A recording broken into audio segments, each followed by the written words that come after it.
दिवसाची सुरुवात अशी बरोबर एक लहान गोष्ट आहे की दोन शेजारी असतात. दोन माणसं शेजारी शेजारी राहत असतात आणि ते दोन झाडं सारखी लावतात. म्हणजे एकाच प्रकारच्या फळाचं आहे ते झाडं आणतात दोघं पण आणि ते लावतात. एक शेजारी असतो, तो रोज रोज त्या झाडाला पाणी घालायचा, त्या रोपाला पाणी घालायचा आणि त्याला नेहमी ओलं ठेवायचं त्या झाडाला. दुसरा शेजारी असतो, तो आठवड्यातून एकदाच पाणी घालायचा, भरपूर पाणी घालायचा पण एकदाच पाणी घालायचा आणि कधीतरी थोडंफार खत टाकायचा. आणि हा पहिला शेजारी असतो, हा चांगलं खत टाकायचा आणि सारखी त्या झाडाची काळजी घ्यायचा. आणि हळूहळू काय होतं की ह्या पहिल्या शेजाऱ्याचं झाड खूप उंच वाढतं, लवकर वाढतं. आणि जो दुसरा शेजारी असतो, तो आठवड्यातून एकदाच पाणी द्यायचा, त्याचं जे झाड आहे ते हळूहळू वाढतं. आणि एक दिवस काय होतं, खूप दोघेही झाडं मोठे होतात, पण एक दिवस खूप वादळ होतं आणि ह्यामध्ये जो पहिला शेजारी असतो त्याचं झाड तुटून पडून जातं, मुळापासून उखडून बाजूला पडतं. परंतु दुसरा शेजारी असतो त्याचं झाड पडत नाही, ते तसंच उभं राहतं, घट्ट असतं ते.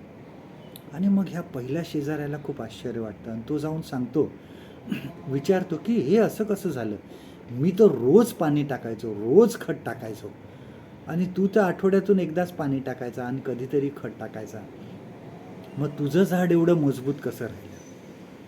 तो शेजारी सांगतो की तू तुझ्या झाडाला पाणी शोधण्याची सवय लावली नाही, तू रोज पाणी घालायचा, त्याच्यामुळे जी मुळं होती त्यांना आयतं वरूनच पाणी मिळायचं आणि त्याच्यामुळे पाण्याच्या शोधात ती खोलवर गेली नाही आणि त्याच्यामुळे काय झालं की ती स्थिर राहिली नाही, ती जमिनीवरच राहिली. आणि मी माझ्या झाडांना आठवड्यातून एकदाच पाणी टाकायचो, त्याच्यामुळे जे पाणी मिळेल ते घ्यायचे आणि अजून शोधामध्ये ते लागायचे की कुठे पाणी आहे आणि त्याच्यामुळे त्याची मुळं जी आहे ही खोलवर जमिनीत रुजली गेली आणि त्यामुळे ते झाड भक्कम राहिलं. आपल्या जीवनामध्ये बऱ्याचदा असं होतं, आम्हाला संकटाची सवय नसते, आम्हाला कोणतरी पटकन मदत करणारं असतं, आम्हाला पटकन जर काही गोष्टी मिळाल्या संकटामध्ये तर आम्ही पुढील चांगल्या मोठ्या संकटांना सामना करण्यासाठी आम्ही सक्षम होत नाही. अचानक आम्हाला मदत बंद पडली तर आम्ही मग घाबरून जातो. परंतु लक्षात घ्या की ज्यावेळेस संकट येतात ती देव संकटामध्ये तुम्हाला मदत करतो, पण ती संकट तुम्हाला स्थिर राहण्यासाठी, भक्कम होण्यासाठी मदत करीत असतात. जीवनामध्ये वादळं येतात, देव वादळं नष्ट करणार नाही, परंतु त्या वादळांना सामना करण्यासाठी तुम्हाला तो शक्ती सामर्थ्य देईल.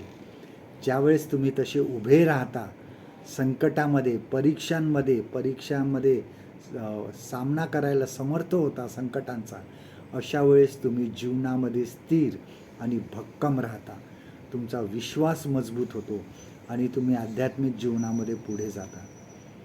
आजचं देवाचं वचन आपल्यासाठी हे आहे, याकोबाचं पत्र ह्याचा पहिला अध्याय 2 आणि 3 वचन, James chapter 1 and verse 2 and 3. माझ्या बंधूंनो, नाना प्रकारच्या संकटांनी तुमची परीक्षा होते, तेव्हा तुम्ही केवळ आनंदच माना. तुम्हास ठाऊक आहे की तुमच्या विश्वासाची परीक्षा उतरल्याने धीर उत्पन्न होतो. परमेश्वर करो आजचा दिवस तुमचा आशीर्वादित करो.